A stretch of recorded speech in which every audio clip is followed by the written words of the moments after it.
Fire Prevention Month tapan unom na hinuon kasunog ang niulbo sa dakbayan sa Sugbo.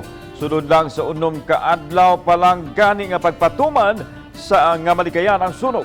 Gibana-bana nga 14 milyones pesos ang kinatibuk-ang danyos. Problema sa linya sa kuryente ang gitanaw nga hinungdan sa sunog. Ani ang report?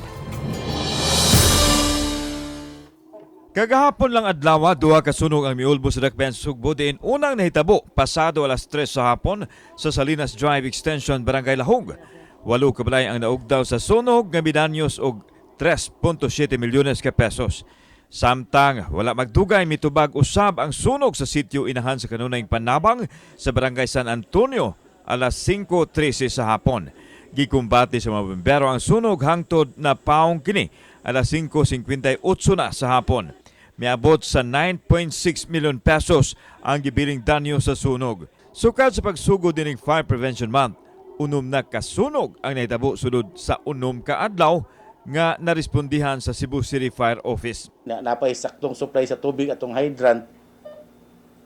Kuan ra gid yung ang kaduol na bitaw sa oras ba. Mora toy atong nakit-an nga posible nga kakulian ba nga wapagikapahuway atong mga firefighters na nasa atubang men. Hopefully dinhi siya mahitabo inani.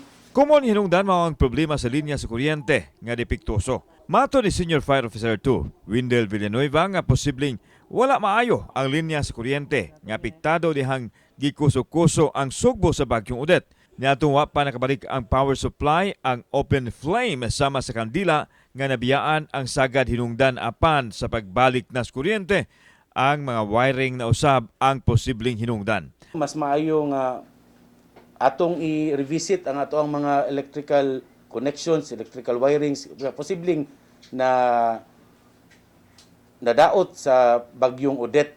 Gid lang kita magpada sa kahadlok o karatol kay maratol na ta, mawa na ta sa focus, mo na imbes nga mapawong ito na ito, gisamot hinog dako ang kayo. Awhag sa BEP sa katawhan nga magmatngon pinaagi sa paghiling sa mga wirings, siguraduhan usab nga luwas ang mga gamit sa pagluto sama sa LPG. Kauban si Cleofer Lumayag, ako si Alan Domingo. Balitang Bisdak.